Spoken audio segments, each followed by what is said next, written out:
Okay, everyone, that was Phoenix Wright Ace Attorney. There are two more games in this compilation for me to go through, but to pretty much just, decided when I kind of looked at the credits, I realized I cannot really talk over them as you get some dialogue scenes from some of the characters, of course. So I'm kind of doing it here. Anyways, I'd say it was definitely an interesting series to go through. Of course, the visual novel style of the game is pretty good and whatnot. Some cases get pretty much long-winded. The fifth case, which funny enough was a DS exclusive, of course, and that one got made after the other four were made, of course, or when the game was being ported over to the DS. So that case was specifically made to incorporate some of the DS's features, including the touchscreen and whatnot. Yeah, so it was pretty good. The next, I can never say out of all five cases, I definitely found the fourth and fifth one, the story-wise, are pretty good per se, but the fifth one is, it gets long-winded at times. I'm just like, ugh. Especially with four, you spent two cases fighting against Edgeworth, of course, to now suddenly be defending him in court against his mentor, who is very hell-bent on getting him a guilty verdict, and you find out the whole reason why, because, Manfred von Karma hated Edgeworth's father, of course, and ironically took him in and trained him to be a prosecutor, which, and sure enough, though, led to Edgeworth having a crisis of whether or not he should continue being a prosecutor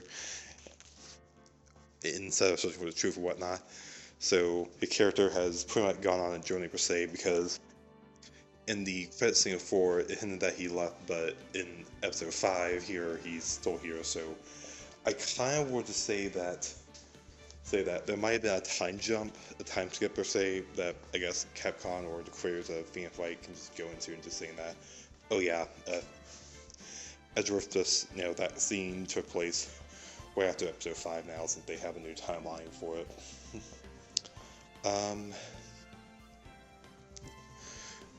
They definitely have like some good, some good dilemmas you get. Like sometimes you may have to present a piece of evidence, otherwise game over or whatnot. That'd be the slight piece of evidence.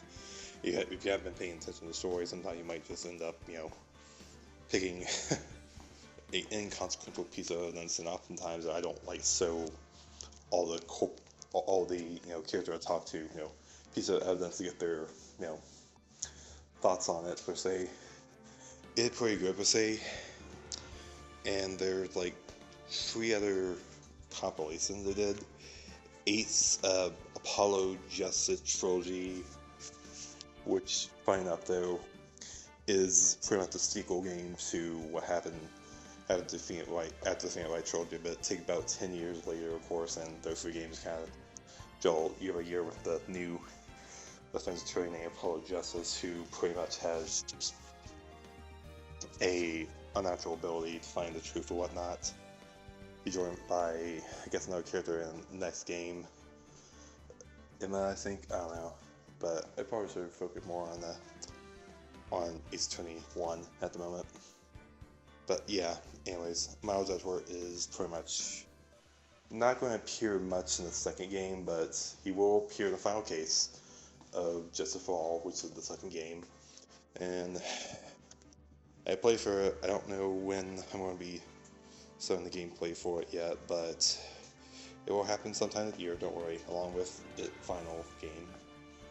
So, Trials and Tribulations, which kind of ends Phoenix's, Maya's character arcs and whatnot. So, the first case, I would say, was pretty decent. A good introductory case, have you, introduce the world, the mechanics of presenting evidence, paying attention to the contradictions between what a witness has stated, of course, and you pretty much have to figure out how to quote unquote make sure you don't do a lot of help and whatnot though, and sometimes you can be completely stuck on trying to figure out episode 1 shows you the core stuff, while episode 2 does a good job of having you quote unquote investigate the case a bit well, figuring out, okay, so the suspect was standing here and the victim was there, but that doesn't make sense. So where did this evidence B come from? And it kind of becomes very complex. I mean, the plot thing from case 1 get brought up in 2, which is the murder weapon, of course, which isn't really going to be that. Then the third case, involving the TV star murder and whatnot, a very interesting case per se. I mean, there's not like a lot of cases that I really did not dislike the game that much, honestly. But there were some cases later on that I kind of just went. Some of the games that I kind of just like, ugh. Especially in case 2, especially case 3 and 3 and Just for All. It's a bit of a ugh. But the final case to me is so worth it.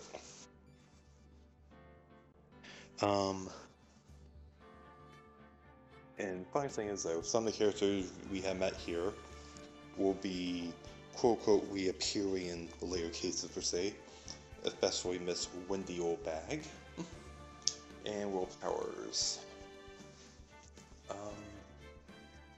Can't think of anyone else. Mia, of course, is definitely going to be reappearing, so being, a mentor to Phoenix.